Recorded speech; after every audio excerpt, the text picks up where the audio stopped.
انسان زندگی میں جب جدوجہد کرتا ہے، کوشش کرتا ہے، وہ بہت سارے دنیاوی اسباب اختیار کرتا ہے۔ جتنی عقل اللہ نے دی ہوتی ہے اس عقل کا بھی وہ استعمال کرتا ہے، کوشش کرتا ہے کہ کچھ اچیو کر سکے زندگی میں، کچھ مقاصد کا حصول اسے میسر آئے۔ عزیز بھائیوں، ایک بات اپنے ذہن میں اچھی طرح بٹھا لیں اور لکھ لیں کہ زندگی میں جو کسی بندے کو کامیابی حاصل ہوتی ہے وہ رب تعالیٰ کی مدد سے حاصل ہوتی ہے۔ اگر رب تعالیٰ مددگار ہو تو پھر کوئی چیز بھی رستے میں رکاوٹ نہیں بنتی، اور اگر مالک کریم کو منظور نہ ہو تو انسان بہترین سیاستدان ہو، اچھا ایڈمنسٹریٹر ہو، اس کا ذہن بڑی وسعت رکھتا ہو، بڑی اچھی پلاننگ کرنا جانتا ہو، سارا کچھ ہو، تو بندہ ناکام ہو جاتا ہے۔ مسلمانوں کو جتنی کامیابیاں ملیں ان کا پس منظر صرف اتنا تھا کہ اللہ تبارک و تعالیٰ نے اپنے بندوں کی مدد فرمائی، اور اب تعالیٰ نے قرآن مجید میں اس حقیقت کا بیان کیا، فرمایا بل اللہ مولاکم، فرمایا بلکہ اللہ تمہارا مولا ہے، وَهُوَ خَيْرُ النَّاصِرِينَ، اور وہ بہترین مددگار ہے۔ وہ جو رب تمہارا مولا ہے وہ بہترین مددگار ہے، اور اگر وہ مدد کرے تمہاری، سورہ آل عمران میں آگے جا کے ارشاد فرمایا اگر اللہ مدد کرے تو پھر تم پر کوئی غالب نہیں آ سکتا، اور اگر وہ تمہاری مدد چھوڑ دے تو پھر کوئی تمہاری مدد کر سکتا، کوئی مدد نہیں کر سکتا۔ بدر کی جنگ بھی اور فتح مکہ بھی رمضان المبارک میں ہوا ہے۔ میں دونوں پر غور کر رہا تھا تو ایک نیا مضمون میرے ذہن میں آنے لگا۔ بدر کی جو جنگ ہے اس میں بھی ایک عجیب انقلاب آیا ہے کہ 313 نے 1000 سے مقابلہ کیا، اور جن 1000 سے مقابلہ کیا وہ اسلحے سے لیس تھے، اور یہ جو 313 ہیں ان کے پاس 6 زرہیں، 8 تلواریں، چند گھوڑے، لیکن اللہ نے کامیابی دی تو خود رب نے بیان کیا کس طرح دی، فرمایا وَلَقَدْ نَصَرَكُمُ اللَّهُ بِبَدْرٍ وَأَنْتُمْ أَذِلَّةٌ۔ وہ کامیابی اس طرح ملی ہے کہ رب نے تمہاری مدد کی تھی، تم تو کمزور تھے، اللہ نے بدر میں تمہاری مدد کی، تم جیت گئے۔ وَلَقَدْ نَصَرَكُمُ اللَّهُ بِبَدْرٍ وَأَنْتُمْ أَذِلَّةٌ، اللہ نے بدر میں تمہاری مدد کی، تم تو کمزور تھے۔ پھر فتح مکہ نصیب ہوئی تو اس میں بھی بہترین منصوبہ بندی نبی پاک علیہ السلام نے فرمائی، بہترین حکمت عملی حضور نے اپنائی، لیکن ہمیں جو اللہ رسول نے بات سمجھائی وہ کیا ہے؟ اذا جاء نصر اللہ والفتح، فرمایا جب اللہ کی مدد آئی اور فتح نصیب ہو گئی۔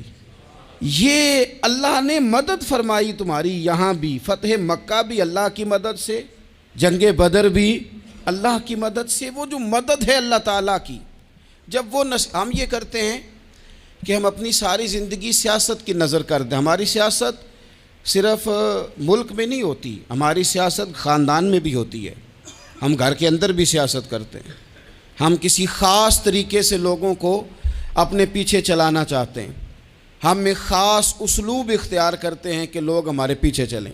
اس کا نقصان ہمیں یہ ہوتا ہے کہ سیاست جو ہوتی ہے یہ شطرنج کے ہیر پھیر کی طرح ہوتی ہے، تو اس کے راز بڑی جلدی کھلنے لگ جاتے ہیں، پتہ چل جاتا ہے کہ بندہ مخلص نہیں تھا، سیاست کر رہا تھا، طریقے سلیقے سے اس نے جوڑ کے رکھا ہوا تھا۔ ہم ہر جگہ سیاست کے بل بوتے پر چیزوں کو لے کے چلنا چاہتے ہیں، سیاستیں ناکام ہو جاتی ہیں، سیانے لوگ فیل ہو جاتے ہیں، بچتا صرف وہی ہے جس کے پیچھے رب تعالیٰ کی مدد شامل حال ہوتی ہے۔ اپنی زندگی کے اندر ہم جو کچھ بھی کر رہے ہیں، جس شعبے سے بھی ہمارا تعلق ہے، آج ہم نے اس بات پہ غور کرنا ہے کہ پہلے تو یہ غور کر لیں کہ جو کام ہم کر رہے ہیں کیا وہ کام ایسا ہے کہ اس میں اللہ کی مدد ہمیں ملے گی؟ اگر آپ کوئی معاذ اللہ ناجائز کام کر رہے ہیں، فعل حرام کا ارتکاب کر رہے ہیں، تو اس میں تو مدد الہی آئے گی نہیں۔ پہلے تو یہ دیکھیں جو کر رہے ہیں وہ کام مدد الہی والا ہے، اور اگر اللہ تعالیٰ کی مدد والا وہ کام ہے پھر اس پر غور کریں کہ کیا ہم نے مالک سے مدد کا سوال کیا ہے، ہمیں مدد میسر آ رہی ہے۔ وہ میں نے بزرگوں سے ایک بات سنی تھی، وہ بڑی یاد رہ گئی۔ وہ فرمایا کرتے تھے قابلیت بھی بڑی چیز ہے لیکن قبولیت سب سے بڑی چیز ہے۔ قابل ہونا بھی بڑی بات ہے لیکن زیادہ بڑی بات یہ ہے کہ اس کی بارگاہ میں قبول بھی ہے کہ نہیں۔ اپنی زندگی میں اللہ کی مدد کی طرف بڑھیں، مالک کی مدد کا حصول اختیار کرنے کی کوشش کریں، اللہ کے ساتھ اپنے آپ کو جوڑیں۔ اگر اللہ کی مدد نصیب ہو، یہ جو ہم جتنا ڈرتے رہتے ہیں، سہمے رہتے ہیں، پریشان رہتے ہیں کوئی کیا کر دے گا، ہمارے ہاں نا ہر شعبے میں معاذ اللہ ایک مافیا ہے، الا ماشاء اللہ۔ وہ مافیا کہتا ہے میرے ساتھ ملو گے تو میں چلنے دوں گا، ورنہ میں نہیں چلنے دوں گا، مارکیٹ میں آ ہی نہیں سکتا فلانا بندہ، چونکہ یہاں ہمارا قبضہ ہے۔ اور میرے بھائی پھر بہت سارے لوگ جن کی نیتیں اور ارادے بڑے اچھے ہوتے ہیں شروع میں، وہ بھی اس مافیا کا شکار ہو جاتے ہیں اور ان کے رنگ میں رنگ جاتے ہیں۔ یاد رکھنا، کسی شخص کی بلیک میلنگ کا کبھی شکار نہ ہونا، کبھی کسی کی میٹھی اور مسجع مکفہ باتوں کا شکار نہ ہونا۔ کوئی کیا کر سکتا ہے اگر اللہ مددگار ہو تو؟ جس کو رب کریم اٹھانا چاہے اسے کوئی گرا سکتا ہے؟ ہم یہ ڈرے ڈرے سہمے پریشان فیصلہ کرنے کی طاقت نہیں، مجھے چلنا چاہیے کہ نہیں، اٹھنا چاہیے کہ نہیں، کرنا چاہیے، اٹھ باندھ کمر کیوں ڈرتا ہے؟ پھر دیکھ خدا کیا کرتا ہے۔ حضرت عبداللہ ابن عباس فرماتے ہیں میرے نبی پاک علیہ السلام نے میری تربیت فرمائی، حضور نے میری تربیت فرمائی، اور محبوب پاک علیہ السلام نے فرمایا عبداللہ یاد رکھنا، یہ نوجوان دوست میری بات لکھ لیں، پریشان لوگ میری بات لکھ لیں، جن کے پاس قوت فیصلہ نہیں وہ اس بات کو لکھ لیں۔ حضرت عبداللہ ابن عباس فرماتے ہیں میرے نبی پاک علیہ السلام نے مجھ سے فرمایا تھا عبداللہ سن، اگر ساری دنیا مل کے تیرا کوئی نفع کرنا چاہے کر نہیں سکتی جب تک میرے رب کی رضا نہ ہو، اور فرمایا ساری دنیا مل کے تیرا کچھ بگاڑنا چاہے تو عبداللہ بگاڑ نہیں سکتی جب تک رب کریم کی حکمت کا تقاضا نہ ہو۔ لوگوں سے ڈرنا، لوگوں کی طرف دیکھنا، ماحول دیکھ کے اپنے راہ کا تعین کرنا، ہر بندے کے خیالات کے مطابق ڈھلنے کی کوشش کرنا، فلانا نہ ناراض ہو جائے، فلانا نہ ناراض ہو جائے، وہ جس نے ہونا ہو جائے، بس رب رسول ناراض نہ ہو۔ اپنی زندگی میں اپنے مالک کو مولا جان کے، بل اللہ مولاکم، اللہ تمہارا مولا ہے، وَهُوَ خَيْرُ النَّاصِرِينَ، وہ بہترین مددگار ہے۔ توجہ جب بھی کریں رب کی جانب کریں، اپنے دل کا قبلہ درست رکھیں، سوچوں کے زاویے سیدھے رکھیں۔ میرے بھائی مالک جب بندوبست کر دے نا، جب مالک بندوبست کر دے پھر ایسا بندوبست کرتا ہے کہ لوگوں کے پاس نا چارہ نہیں رہتا۔ حضرت مریم رضی اللہ تعالی عنہا پاک باز تھیں، مسجد میں رہی تھیں، پر مالک کی حکمت کے تقاضے بڑے عجیب ہیں نا۔ پھر جناب مریم کو اللہ تعالیٰ نے بغیر شوہر کے اولاد عطا کر دی۔ یہ بات ہی ایسی تھی، وہ کسی نے کہا تھا کہ مخلوق تو فنکار ہے اس درجہ کے پل بھر میں سنگے در کعبہ سے بھی اصنام تراشے، تم کون ہو کیا چیز ہے داغ کبابی، لوگوں نے تو مریم پہ بھی الزام تراشے۔ تو لوگوں نے کہا کدھر سے لے آئی بچہ، تیرا باپ تو ایسا نہیں تھا، کہاں سے لے آئی؟ اللہ کرے میں آپ کو سمجھا سکوں، ذرا اپنے آپ کو وہاں کھڑا کریں کہ ایک پاک باز عورت، پاک باپ کی بیٹی، طیب ماں کی بیٹی، اور اللہ کے گھر میں پرورش پانے والی خاتون، ایک وہ وقت اور ایک یہ وقت کہ اس عورت کو کٹہرے میں کھڑا کر کے پوچھا جا رہا ہے کہ معاذ اللہ تیری گود میں بچہ جائز نہیں ہے، کہاں سے لائی ہے؟ اب خود سے صفائیاں بندہ کتنی کو دے، کتنی کو وضاحتیں کرے۔ اور میں نے تو اپنی زندگی میں دیکھا ہے زیادہ وضاحت دینے والے کو بھی لوگ جھوٹا سمجھنے لگ جاتے ہیں، زیادہ وضاحت دینے پر بھی لوگ کمزوری کا اظہار سمجھتے ہیں کہ کمزور پڑ گیا ہے۔ آپ صلح کی کوشش کرتے ہیں، سامنے والا بزدل سمجھ لیتا ہے، زیادہ وضاحتیں بھی کمزور کر دیتی ہیں۔ اب حضرت مریم کو کٹہرے میں کھڑا کر کے کہا بچہ کس کا ہے؟ تو پھر خدا بندوبست جب کرے، اللہ جب مددگار ہو، تو پھر حضرت مریم کی گواہی درختوں سے نہیں دلوائی، اس نے پتوں سے نہیں دلوائی، پھر فرشتے نہیں بھیجے۔ حضرت مریم کہنے لگی مجھ سے نہ پوچھو، وہ جو پنگوڑے میں ہے اسی سے پوچھ لو، ان سے پوچھو نا، وہ کون ہے پوچھ لو، ان سے کر لو سوال۔ انہوں نے کہا پنگوڑے میں چند دنوں کا بچہ یہ جواب دے گا؟ مددگار تھا رب، ان کی برات کا اعلان کرنا تھا مالک نے، اور جب مالک اعلان کر دے، جب مالک تیری صفائی دینا چاہے، جب مالک تجھے دنیا کے سامنے نکھارنا چاہے، تو پنگوڑے میں لیٹے حضرت عیسیٰ بول کے کہنے لگے انی عبداللہ آتانی الکتاب، فرمایا میں اللہ کا بندہ ہوں، رب نے مجھے کتاب عطا کر کے نبی بنا کے دنیا میں بھیجا ہے، میں اللہ کا بندہ ہوں، کتاب لے کے آیا ہوں، نبی بن کے آیا ہوں۔ پھر پنگوڑے سے اعلان ہو گیا، پھر بچہ بول پڑا، اور یہ ایک دفعہ نہیں بات ہوئی، یہ بنی اسرائیل میں ایک جریج نام کے شخص بھی تھے جو نماز پڑھ رہے تھے، بعض نے لکھا ہے نفل نماز تھی، اماں نے پکارا تو آئے نہیں، تو ماں کے منہ سے نکل گیا تو اتنی دیر تک مرے گا نہیں جب تک کسی بے حیا عورت کا منہ نہ دیکھ لے۔ تو وہ عبادت گزار تھے، لیکن لوگوں نے ان کی عبادت، ریاضت، پرہیزگاری کو نہیں دیکھا، بس ایک عورت کو بھیج کے الزام لگوا دیا۔ وہ عورت آیا جایا کرتی تھی، اب آ جاتی ہیں عورتیں، مسئلہ پوچھنے کی نیت سے بھی آ جاتی ہیں، ماحول میں کچھ جگہ ایسی بھی ہیں جہاں عورتیں دم کرانے کے بہانے آ جاتی ہیں۔ وہ خاتون آتی جاتی تھی اس خانقاہ پہ، آستانے پہ، یہ بخاری میں موجود ہے، پھر اس نے کہا میری گود میں جو بچہ ہے یہ انہی کا ہے۔ مجھے بتائیں کیسے بندہ وضاحت دے؟ حالات خراب ہو گئے، لوگ کٹیا جلانے لگے، ماحول اور طرح کا بن گیا۔ میرے نبی پاک علیہ الصلوۃ والسلام فرماتے ہیں پھر اس رب کے بندے نے کہا مالک تو کریم ہے، تیری مشیت کا تقاضا آیا جو میری ماں نے جملے بولے تھے، پر اب میں وضاحت دینے کے قابل نہیں رہا، اب تو ہی کرم کرے گا تو دروازہ کھلے گا۔ تو وہ چند دنوں کا بچہ پنگوڑے میں بول کے کہنے لگا میں اس درویش کا نہیں، میں تو فلانے چرواہے کا بچہ ہوں، وہ جو بکریاں چراتا ہے۔ رب کی مدد کو پکاریں، اپنے ساتھ اپنے مالک کی مدد کو شامل کریں، تھوڑے رزق پر بھی گزارا اچھا ہونے لگ جائے گا۔ سارے لوگ آپ کو گرانے کی تدبیریں کر رہے ہوں گے اور مالک آپ کو عزتیں عطا فرما دے گا، اس کی بارگاہ سے حکمت کا تقاضا اور ہو جائے گا۔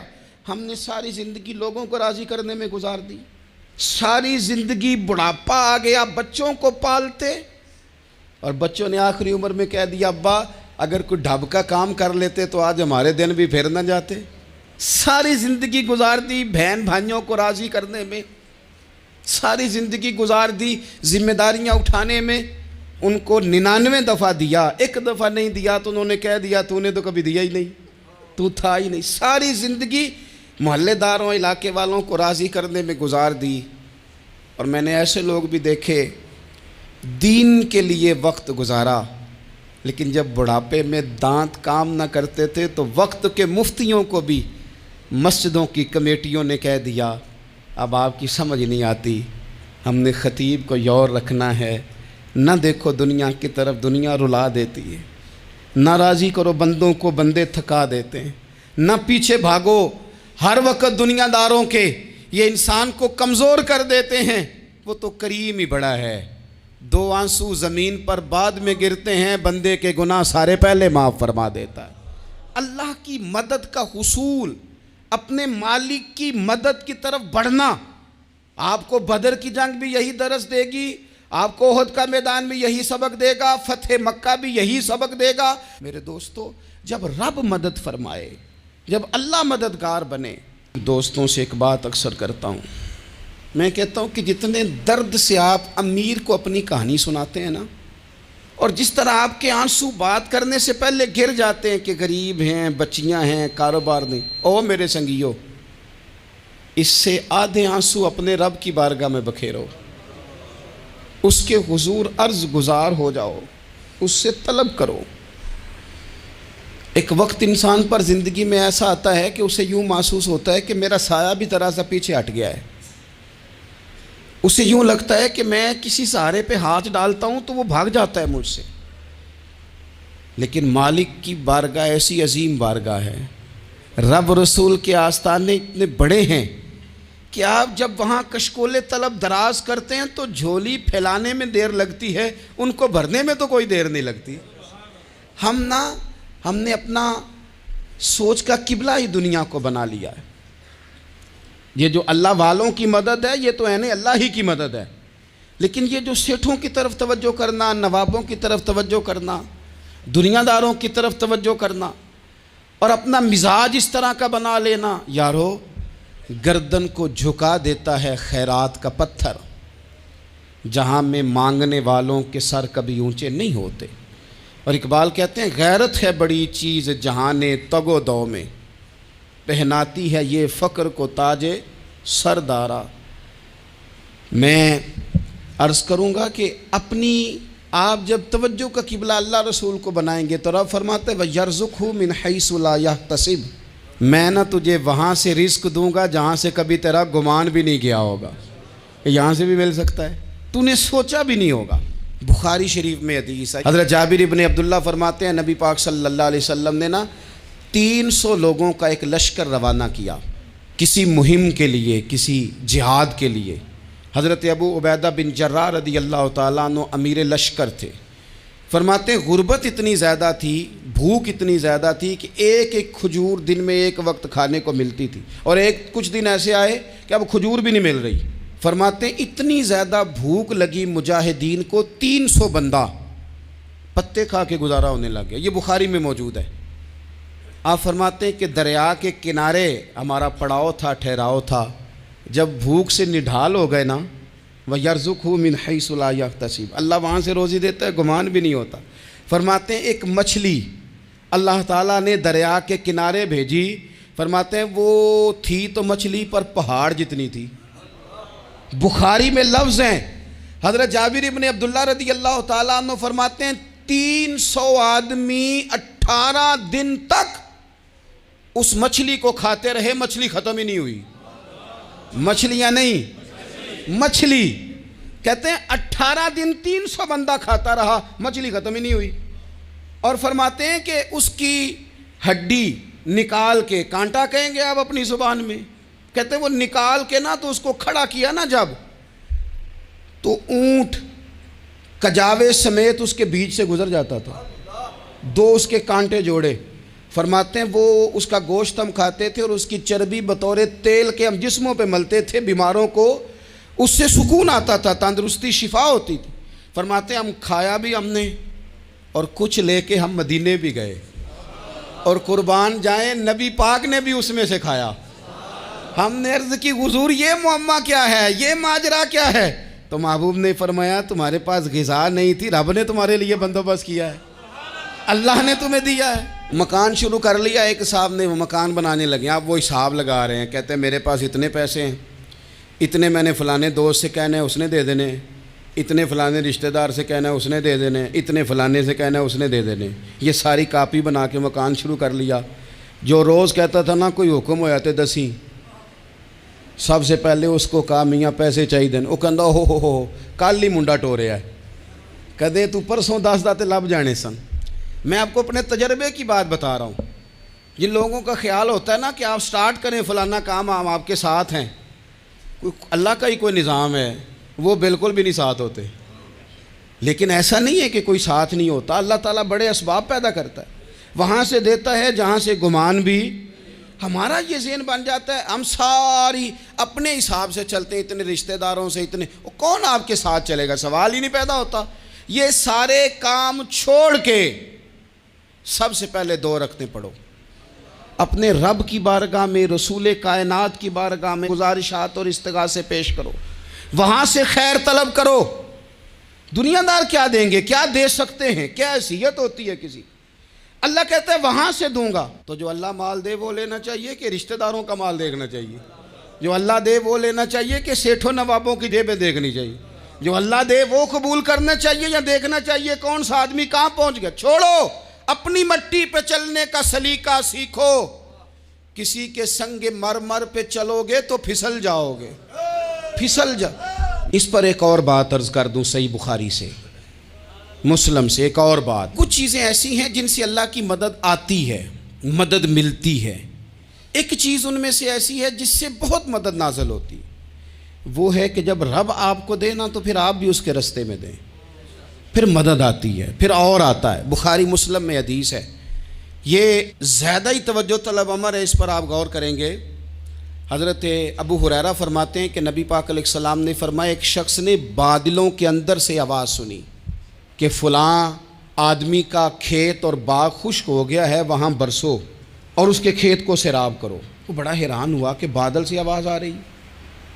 پھر اس نے دیکھا کہ ایک پہاڑی پر بارش ہوئی، وہ بادل وہاں برسا، پھر نالیوں سے ہوتا ہوا پانی ایک طرف چلا تو جس نے آواز سنی تھی حضور بیان کر رہے ہیں، وہ بھی پیچھے پیچھے چلا کہ پانی کدھر جا رہا ہے۔ اس نے جا کے دیکھا کہ ایک مقام پہ ایک باغ کو وہ پانی لگ رہا ہے اور ایک آدمی وہ پانی لگا رہا ہے۔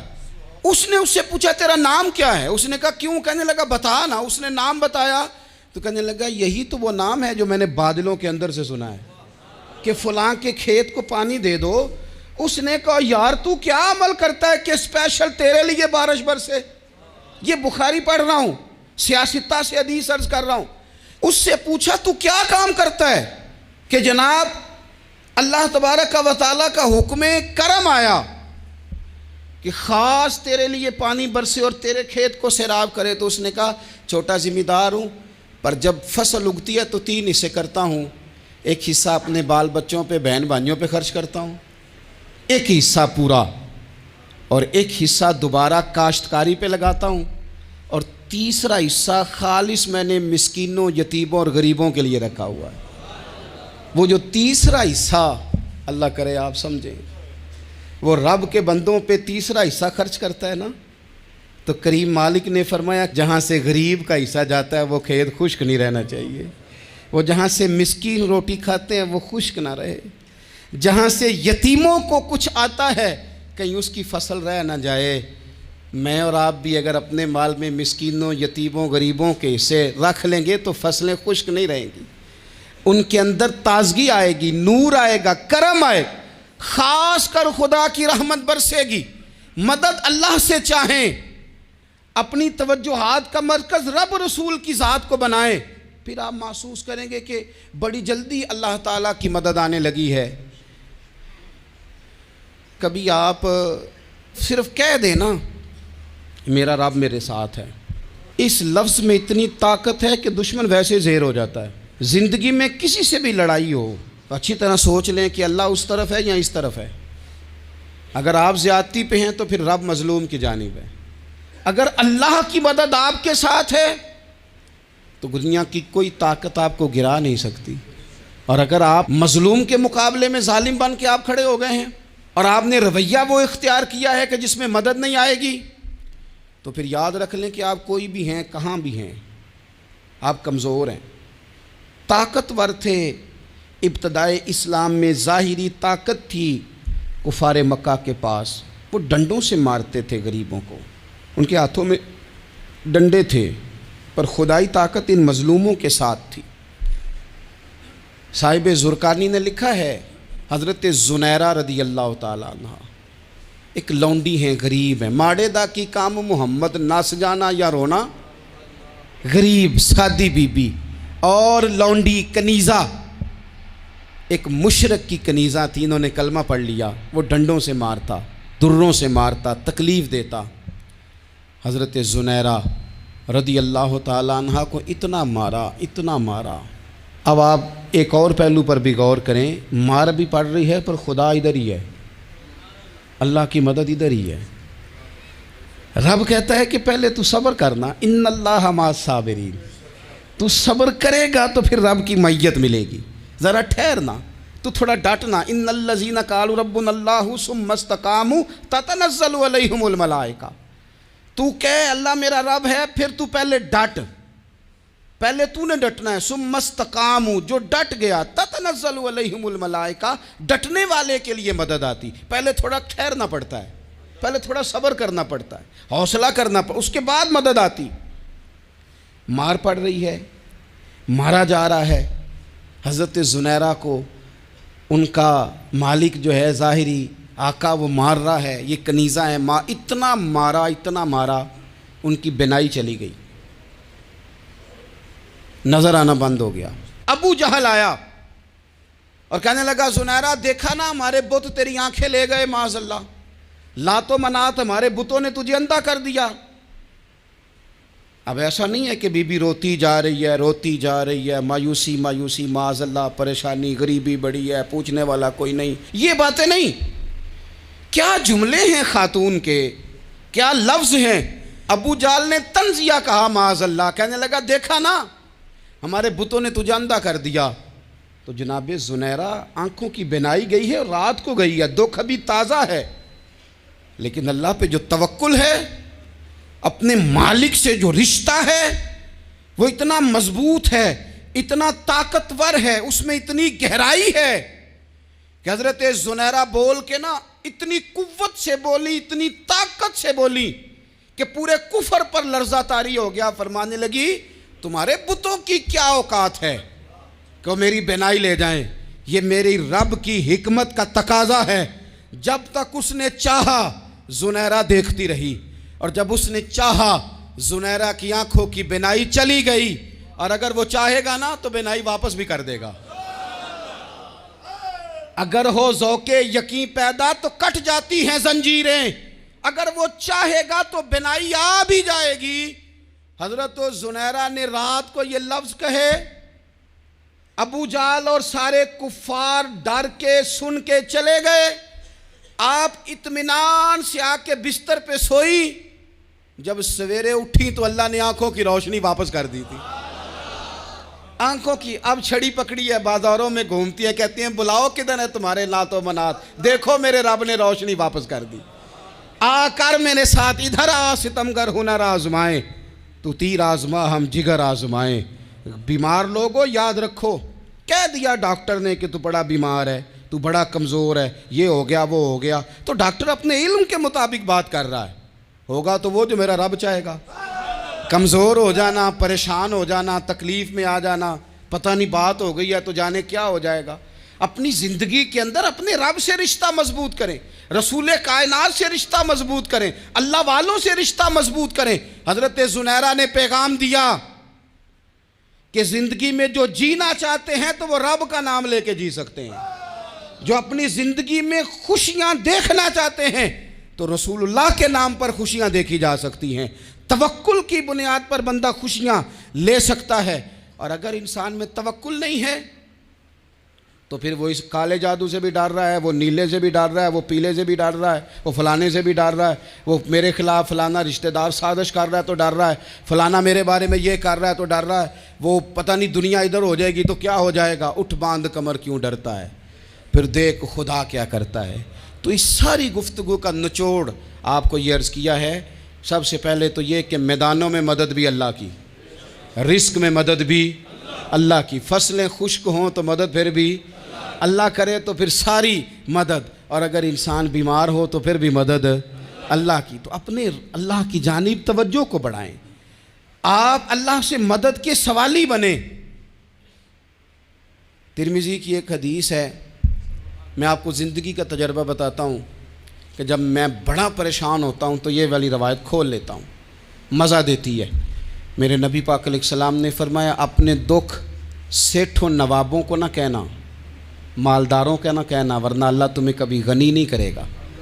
فرمایا اپنے دکھ اپنے رب کی بارگاہ میں عرض کرنا، جلدی کرے یا دیر سے کرے اللہ تمہیں لوگوں سے بے نیاز کر دے گا، اللہ تمہیں غنی کر دے گا۔ رات کو بیٹھو نا اس کی بارگاہ میں، اسے دکھڑے سناؤ، چھوٹی چھوٹی باتیں۔ حضور نے فرمایا نمک بھی مانگو تو رب سے مانگو، چھوٹی چھوٹی بات سے شروع کرو نا۔ جب بندہ شروع کرتا ہے نا چھوٹی چھوٹی چیزیں تو بڑی ساری چیزیں یہ اس طرح ہوتا ہے جیسے بندہ رب سے گفتگو کر رہا ہے، مالک مجھے یہ چاہیے، مالک میں یہاں کمزور ہوں، اللہ میں یہاں پریشان ہوں۔ آپ یہ کر کے تو دیکھیں، لمبی لمبی دعائیں مانگ کے تو دیکھیں، اس کے حضور جوڑ کے تو دیکھیں، آپ دیکھیں گے راحت کتنی ہے، سکون کتنا ہے۔